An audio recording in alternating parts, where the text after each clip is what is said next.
story, my child. We have time. It all happened in the second half of the 19th century.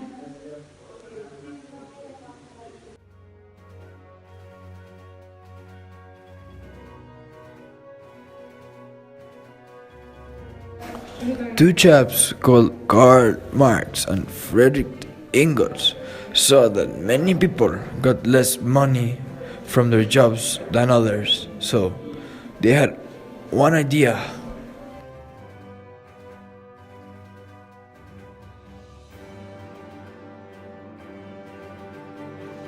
Hey Frederick, don't you think that salary is so unfair nowadays? Oh my god, I think I was the only one. What if everyone got the same salary at their jobs?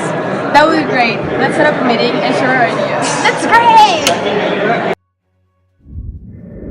They both wanted to end capitalism, so they wrote a book explaining their thoughts and ideas about their new brand system called communism.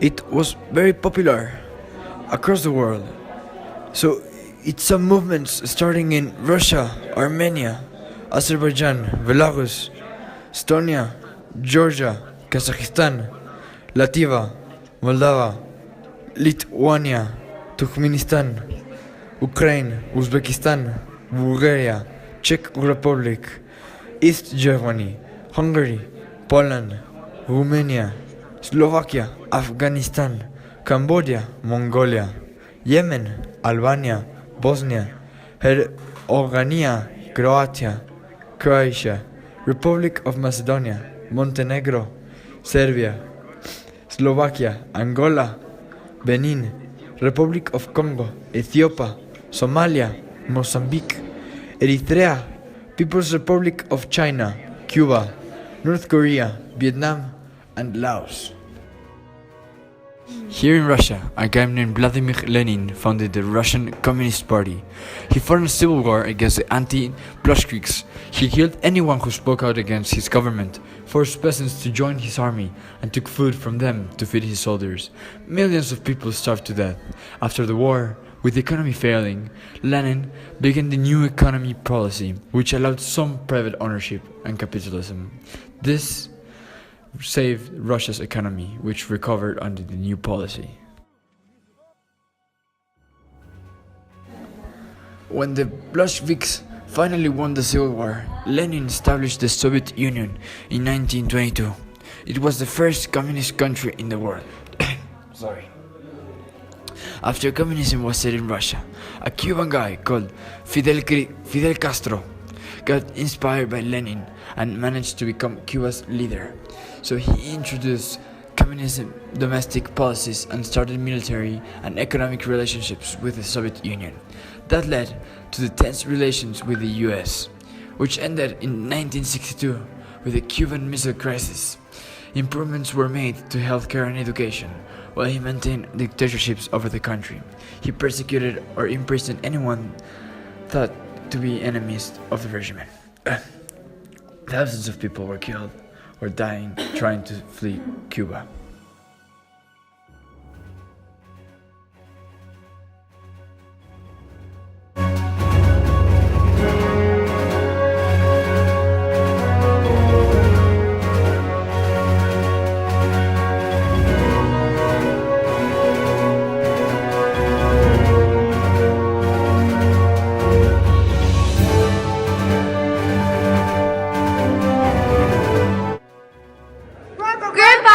Tell us more about the communist leaders, please! Oh, okay kids. Another important communist leader was Mao Zedong, who was the principal Chinese Marxist theorist. He's a soldier and statesman who led his nation's Cultural Revolution. He served as chairman of the People's Republic of China from 1949 to 59 and led the Chinese Communist Party from 1935 until his death.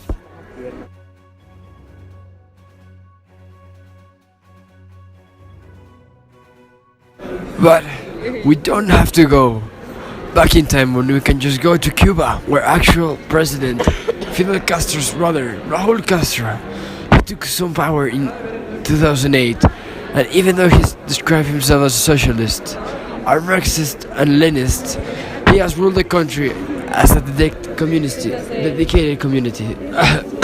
communist ever since, although he has said that he won't follow his father's footsteps, and he has tried to revitalize the economy with several policies, like giving Cubans the right to buy electronic devices and letting them run their own businesses. Everything has failed, and the economy has been never worse. That's so interesting. Are there other communist countries besides Cuba? Yeah, of course. As for today, there are only 5 remaining communist countries, which are Vietnam, North Korea, Laos, China, and, as you saw, Cuba. Hold on, Grandpa, I got a question. Just wait here. What do the communists want that so many people hate it so much? After communism started to take its real form, like in Russia, lots and lots of policies were established, and they were not that cool. You couldn't own anything except the necessaries of life. Factories, farms, land, trade, construction, mines and means of transport and communications are under state ownership and control.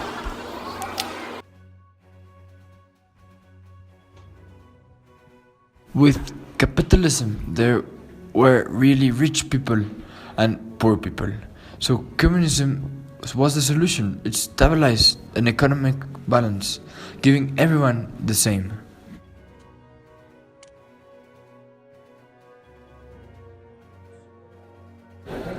People were paid compensations according to their needs, which eliminated unfair gaps in income.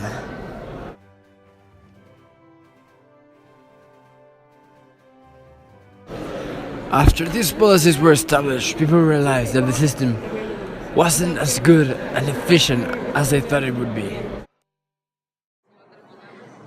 Why, Grandpa? Well, it wasn't the communism that Karl Marx envisioned. Karl Marx, he believed that in gradual process of developing socialism, as people began to see how corrupt capitalism was. Unfortunately, he died before his dream could be realized. But he knew it could take decades, even centuries, to fully achieve his dream. His dream didn't involve violence, but the Russian Revolution was bloody and violent. But what about other countries like Romania and China?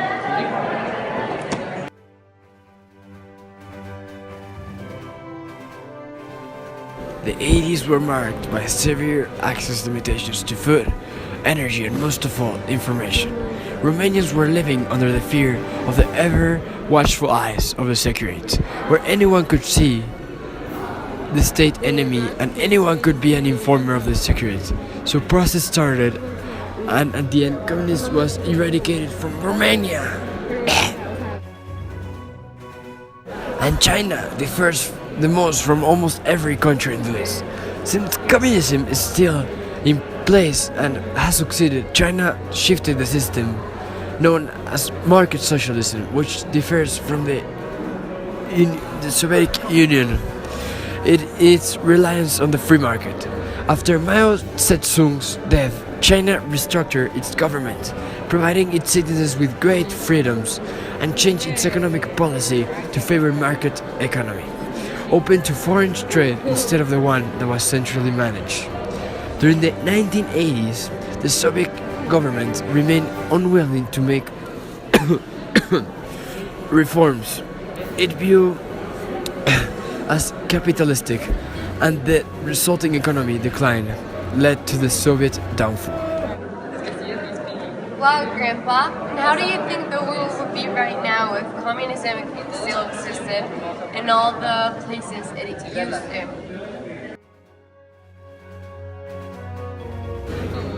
That's hard to tell, but all I can say is that if people would have done what Karl Marx had in mind, communism would have flourished everywhere, just like it did in China. That's great. Grandpa, what of all of these had to do with your scar? Yeah. That one! The cat bit me.